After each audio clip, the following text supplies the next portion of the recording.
Gonna do a little All dance. right, let's get going. Welcome, everybody. Sabrina Maurice here, coming to you live from down under, at least for the next 5 weeks.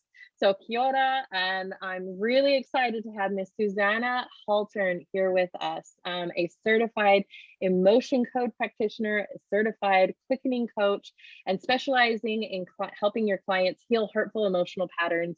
And I just love, well, there's so much to you. You're a mom of 4 and you live over there, I believe, in New Mexico. Is that right? You said? Yep. Yes. And I love that you work on the emotional aspect, because I feel like it's a part of our being that most people, like, it's there in the forefront, but it gets so ignored, right? So I'm going to hand it Okay. over to you a little bit and just share with us what's led you to the path you're on now. Like, just a few key things that you're like, yeah, this is what's making my life why you're living your purpose, basically.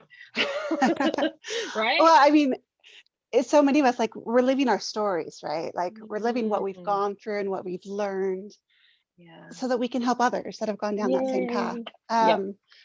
I mean, for me, I mean, like for all of us, it started when I was little, right? It started in Mm, my childhood home where, there just was never a healthy dynamic mm, between my parents, between yeah. parents and children. And I realized as I became a mother myself, like so many of us do, that I didn't have healthy emotional patterns. Like Mm, I didn't have the tools I needed. I I absorbed and projected. I did that very much kind of the toxic empath where I would just absorb other people's emotions and their traits and project them out to my kids, right? Like if my husband's having a yes. bad day, I absorbed his bad day and I projected his bad day out onto my kids. And I'm like, this doesn't feel good. I don't like this. Yeah. Right? Yeah. Because so often when we do have kids or when we are in a very close relationship, that's when all the issues start coming up and we start becoming Mm, aware yeah. of all this conditioning that we've received on how to be Yep. in relationship with others. Um, Mm, and that's kind of what I went through. And when my children were young, I just set it as kind of a mission to separate myself out and be like, no, I want to be an autonomous soul. Like I want to be responsible for myself. I want to be mm, this kind of mother that speaks to my soul, this kind of woman mm, that is fulfilled and happy just because she is, without mm, any need for input from other people. Um, and so, you know, as it progressed, um, I first became certified as an emotion code practitioner. Uh, mm.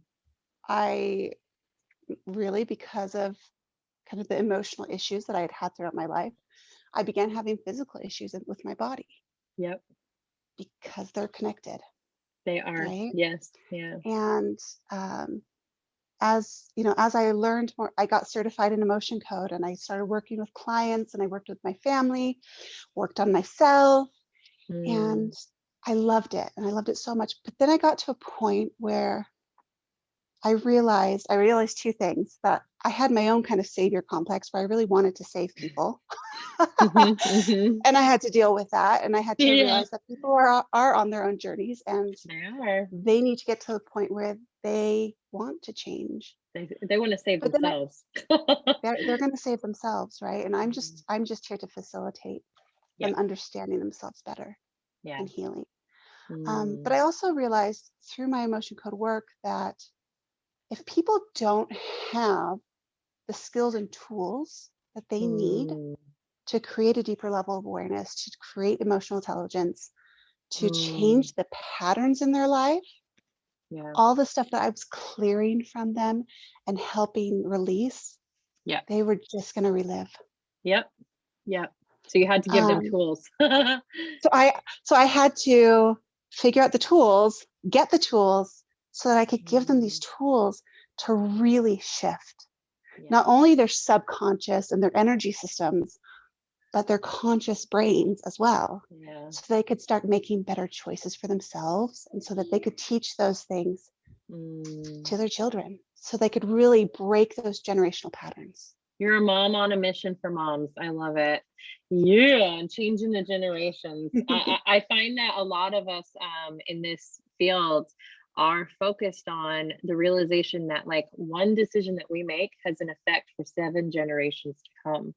And not a lot of people are living in that awareness nowadays, where they're like, oh, this decision is going to affect the next 7 generations. It's like the more people that can realize that, the better or more wise choices that will be getting made rather than unconscious living. And I believe your tool that you're talking about then inserted getting certified as a quickening coach. Is that right? It did. Yes. It So did. it was that second layer to just making you an amazing coach at what you do. So give us 3 tips for being the kind of mom that like feels fulfilled because you decide so. Mm. My first tip is really kind of just a message of hope that healing is possible, Yeah, it that is. these kind of ugly traits that you see in yourself, that you start to see your kids mimic and repeat, it can be healed, right? Yes, Because it I mean, can. everything, our whole reality, in a very simplified way, is all made up of energy, perception, and intention. Oh, I gotta write that. Perception and attention. Beautiful. And energy is just energy emotion. Or emotion is energy It's emotion. just Sorry. emotion is just energy in motion. And Yeah. um, the second tip is developing the tools, giving yourself the tools of For hiring a coach. consciously of consciously creating emotionally Mm, healthy relationships, right? Consciously practicing mm, the things that are going to shift you and that are going to teach your children how to change and yes. how to be healthy, Yeah. right? And I can say we worked together last January, I believe it was. I worked with you for a very short period of time, but in that window of time, what I can say is that I definitely had more hope instilled in me from working with you because it had been at the time she was only 12. I think every family kind of comes with one child that's like they're not the problem child, but like they're perceived as the struggle child, At right? least one. Yeah, there's usually what I had, and I know, and I've always known it's my perception that's the struggle, not the child themselves, right? And so, one thing in working with you that I'm sure you guys are picking up on just from watching this is Suzanna brings forward such a peace and a calm. It's like this beautiful zenness, and I don't have any other word for it, but it's very like, oh, okay, and it gives me permission to it's okay to not be okay and not have it all together. I've worked very hard on having this healed relationship, so to speak, with this particular child, and it's still a work in progress. I'm a year out from the little bit of time that I worked with you, and it's still like I have moments. I think it was 3 weeks ago that I about was like, you can't live here anymore, you have to find somewhere else to live. Like it got so bad, and I'm like, I can't do this type of parenting. I get to remain calm. And I had been so proud of myself because I'd come so far, you guys. And I was like, yes, I'm doing so good. And then like you have these moments where it's like you've made 50 steps forward and then all of a sudden it's like 100 back. I'm like, no. But now 3 weeks forward, again, I'm like, her and I are doing really well. There's been understanding, there's been forgiveness and patience and grace with myself as well as with her. And I think that's the big thing as moms is, would you agree, like giving ourselves more grace? It's okay to not have it all together. And as I do, I pride myself on like mastery, self-mastery. And it's like this one area that I can't figure out, but I'm like, I'm figuring it out. It's just a work in progress. So yeah. And that's the beauty of being a mother. Yeah. But I mean, it can also happen just in marriage or in work as well. That, Yeah. but especially with children, as they grow, Mm, as they hit different stages. awarenesses, Hmm. consciousnesses, Hmm. um, steps in their life, ages, Yeah. it brings up things that happened to us at those ages Yeah. and things that we had to go through, or false perceptions or false truths that we believed at those ages about ourselves and about others. Mm. And so there just keeps on being more levels of healing as your children grow. Oh, I love that because I forget that perspective, that the reason why I'm, let's say, having a trigger into, usually mine is trauma related, is because, especially with this particular child, is because at those ages I had a lot of things happening, and I'm like just now even on this call realizing like, oh yeah, like this is right. This is a trauma Right. trigger. And it's a matter of us being conscious of it, bringing it to awareness, and then being able to implement the tools that we have. And so Yes. for me, I use effective communication, where it's like, I'm listening to her for understanding, because I feel like in my childhood, I was very misunderstood. And even now as an adult, I still don't feel understood by my mom. And I want to break that pattern and that generational link where I'm wanting to understand my daughter so she doesn't grow up feeling misunderstood too. Yes. Yeah. Yeah.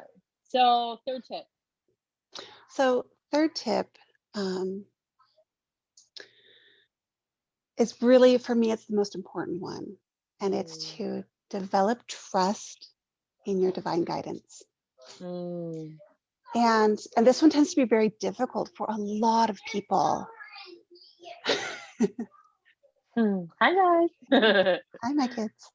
And it tends to be very difficult for people. It Mm, was really funny. Someone had posted on social media last week asking, like, how do you badly describe what you help people do? And I put, um, I help people listen to the voices in their heads. Right. And because it's so important to start to understand the voices in your head. And we have a lot of stories and a lot of beliefs that prevent mm, us from really trusting that deep inner knowing, mm. whether it's Yeah. our higher self, whether it's God, whether it's guardian angels, whoever, whether it's ancestors, whether it's Mother Earth. Like, we have Mm, so many stories that prevent us from really finding that inner peace and mm, knowingness and mm. being able to receive Yeah. direct guidance and what we need to do when we need to Mm, do it. And I know yeah. you've been through it, and I know you have Mhm. developed it beautifully. And it's a practice. It We is. have to develop the practice Yeah. of sitting, of understanding, of hearing. Mm. It's Yeah. crucial. We get told, I don't necessarily quote scriptures very often, but I'm gonna kind of like paraphrase, right? It's like, ask and ye shall receive.